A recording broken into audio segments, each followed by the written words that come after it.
Hey y'all, how's it going?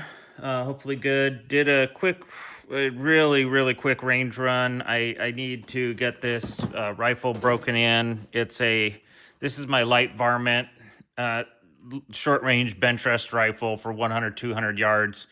It's got the Bat Nuvo drop port action. I'm running the Sidhe trigger. Got some more trigger time with that today. I don't know exactly how many I fired off, but maybe 40, 50 rounds, and the trigger continues to perform flawlessly. So I think I'm gonna run that trigger all season and see how it does. But thus far, looking great. Anyway, and this is a Bartland barrel. It's cut to maybe 20 inches or so to make weight primarily. It's a light varmint contour, and I have the Eddie Harris tuner on it. This is the tuner it's really light, which is one of the reasons why I put it on my light varmint. It's super light. And this is the tuner I used last year to win a two gun. We had this two gun. I think it was April. It was my first match. I think we had a match prior to that, or maybe it was May. I'm not sure, but my first match. Basically, I looked at the weather, and for the few days preceding the match, the weather was beautiful, sunny, high barometric pressure, and I mean there was the at the range we have.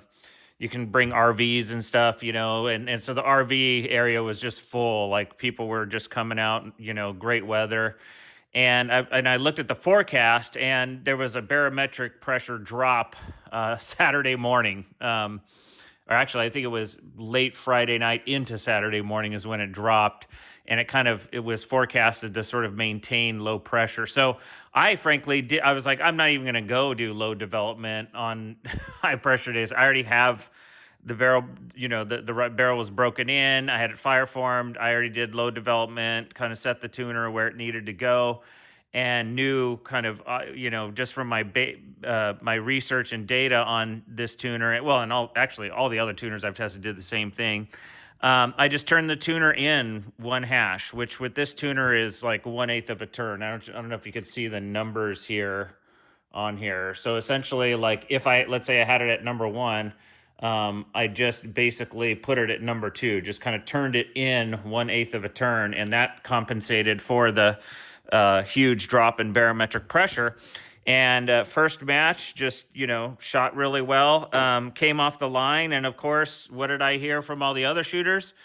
Man, my tune was so great all week. I was shooting tiny bug holes all week. I was sure it was going to shoot great, and da da da. And I think I had warned some of them the day before. I dropped by to, draw benches or something like that, and I kind of gave a warning about the pressure's going to drop, so our tune's going to change. But again, I honestly I don't think half the shooters that I shoot with even like care to know about that. But anyway, I all I know is I did that and I won the two gun, and I don't know if I shot better than anyone really. I just know that I was able to compensate before the match even started, and just it had a great tune all weekend. But anyway, so that's why I keep I'm running this tuner now exclusively, and I'll probably run it on all my short range rifles. What else did I take? I took my IntelliDropper. And I'm going to use this year a N133 from 2019. The IntelliDropper I put inside the shack. We have this like little scoring shack. I put it in there because it was a little windy today, and I did not bring my loading box. I do have a box that contains this and some other things, but I didn't want to bring it. I didn't want to bring too much stuff. I had to really, kind of quickly go there and come back. So it was not a lengthy ordeal. So I just put that in the shooting shack and used that to get powder charges. But I preloaded the 33 brass pieces that I'm going to be using this year for the entire short range bench rest season. I'm going to be using Norma 22 brass, and I have my amp brass in there, so I'll be sacrificing that case soon with the amp. What are some of the other things that I take with me? Spare trigger. I like to always have an extra trigger. This one's a Schillen competition. I have a Schillen competition on one of my score rifles, and it performs wonderfully. And it's very inexpensive. So it's like it's a good backup trigger. It's inexpensive. It's really easy to set up and tune. My membership card, timer if I need it. I haven't used that timer in a long time, frankly. Stuff like calipers, extra set of glasses. I use blue glasses. They actually really highlight the target, and I can see the bullet holes a little bit better with blue glasses. Obviously, screwdrivers and whatnot. My data book, I'm going to have to fill this out now with how many rounds I shot, what were some of the results. The target, you know how I set up my target. I make sure that I have a very linear and easy to interpret target management system. So I started with 29.5, 6, 7, 8. I didn't get up to the higher levels, didn't have time, had to leave. This one was a funny one because me and Jeff Lewis was a couple benches down from me shooting his 30 BR. And we both at the same time shot the same thing. We both got caught in a wind condition that pushed it left, but we both kind of, and then I talked to him afterwards, and he kind of was like, yeah, I just wanted to just shoot the group. I wasn't, we had no flags out there or anything. But we knew the wind gust came. We both felt it, and what I did is I tried to just get the bullet off as quickly as possible, but that didn't work. And actually, his 30 BR, same exact thing, 2 in one hole, and then one just slightly off to the left. So I'm going to take that with a grain of salt. And plus, I was still breaking in this barrel. What I did was I shot like 10 or 15. Well, I shot one, cleaned. Shot one clean, shot three clean, shot three clean. I do that kind of routine that Bartlett recommends. Shot 5 clean, and then I shot and then I took that brass and prepped it, and then I started. Okay, let's start with 3 rounds of 29.5. So then I would go back to the line. Barrel was cool, everything was clean. I would use the fire forming loads I would just shoot them off to the left there, like shoot 4 just to foul it. Get the barrel ready, and then I would grab the 3 with 29.5 and shoot those. And then again, go back, load up 3, use the fire forming loads to then foul the barrel, heat it up a little bit, and then bam, bam, bam, shoot a 3-shot group. So I was fire forming and kind of doing. And I'm going to call this very preliminary load development because I don't like to conclude load development while I'm breaking in a barrel. Like this barrel still probably only has maybe 50 at most down the tube. So this is not at all definitive. It's just going to give me a little bit of a picture of what might be, working well. Looks like probably I might get a good tune window down here is what I'm probably expecting. But anyway, we'll confirm that some other time. The block to put the bullets in, to charge. Oh, and then I lent out a reamer. So now I can go to my note over here, and I started writing notes about who did I loan stuff to. So I will go ahead and cross off reamer here from Jeff Witt's loan list. So that's the thing I started doing now is writing down who am I loaning stuff to because stuff is just disappearing here and there. The Harles press. Okay, this and I did a full tune job on this thing. Cleaned up, tuned, just pulled it apart, everything, and it is working flawlessly now. I recommend giving your press a little bit of love sometimes. It'll pay back.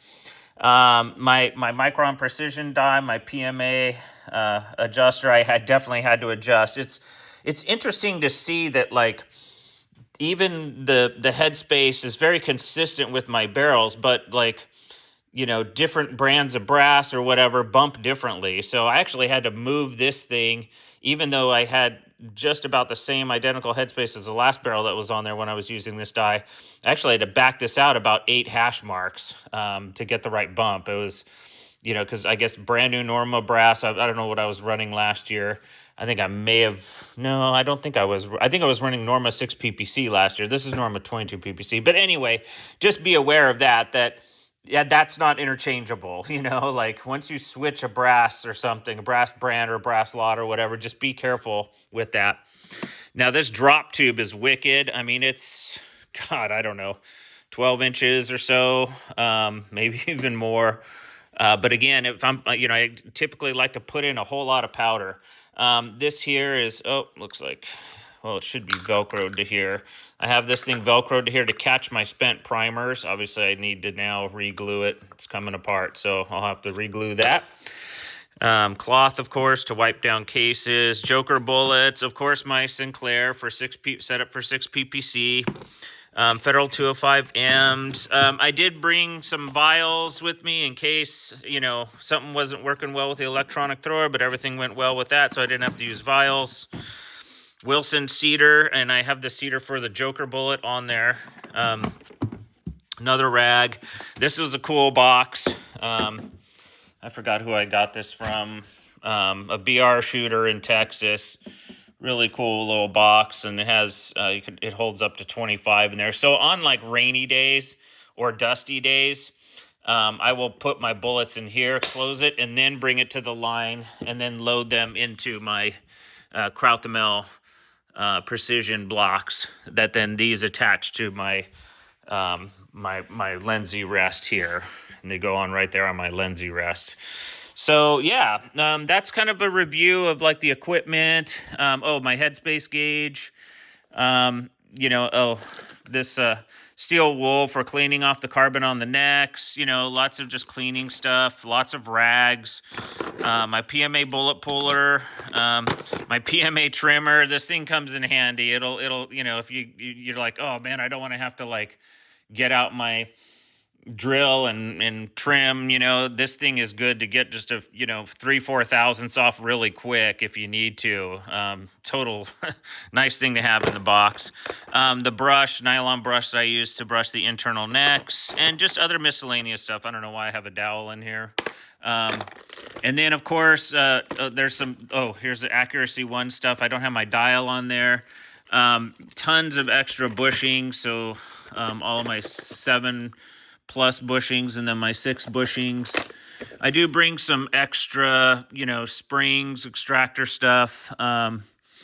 Even though, frankly, mine's a drop port, so I don't even have or I don't have an ejector. Anyway, I need to put new batteries in my calipers too. My calipers just stopped working on me and of course I was right in the middle of wanting to measure something, and bam, there don't work. So new battery for that one.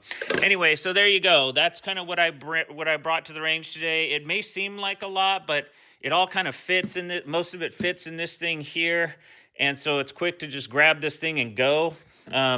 Again, I do have more stuff. Like I do bring this box that completely encapsulates the electronic thrower to keep it out of like wind and rain and dust conditions. And I also have like a dehumidifier in there and stuff like that. And I usually will keep my primers in there, my primer cedar and brass that's already primed and ready for like the next match, that kind of stuff. Anyway, so there you go. And so not even close to done with barrel break-in. I'll probably load 3 shots of each of these for my next outing, and probably just start beginning further load development and see what kind of pattern emerges. All right, y'all, take care. Have a good one.